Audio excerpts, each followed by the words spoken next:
ассалому алайкум дӯстони азиз, шомтон бахайр бошад. Бар шумо саломатии хоҳон ҳастам. Имрӯз сешанбе 11 ноябр. Хабарро бар шумо пешниҳод мекунем. $100 баробар ба 922 сомонӣ ва инчунин 100 евро баробар ба 1071 сомонӣ. дӯстони азиз, аз шумо чизе намеравад. хоҳиш мекунем дар зери навор якто лайк монед ва ба канали мо подписатсия кунед. раҳмат барои дастгирӣ. худованд аз шумо розӣ бошад. ва 1000 рубли русӣ бо курси имрӯза дар Бонки Миллии Ҷумҳурии Тоҷикистон. албатта нишонотро бар шумо пешниҳод мекунем. чиқдре ки шумо мебинед 114 сомону 30 дирҳамро ташкил мекунад. мегузарем ба реклама. бародарон ва хоҳарони азиз, касоне ки хоҳиши проверкаи паспорт доред, марҳамат ба ҳамин рақамҳои дар рӯи экран буда занг занед. албатта тамоми даниёро ба шумо пешниҳод мекунанд, оне ки проверка мекунанд.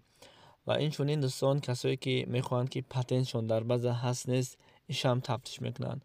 ва инчунин касое ки дар МВД иштраф доранд ё ин ки не, дар ин бора ҳам бар шумо кӯмаки худшона мерасонанд. албатта проверка яъне ки тафтиш кардани загранпаспорт барои ҳама осон шуд. марҳамат, нависед, дар WhatsApp ҷавоб медиҳанд.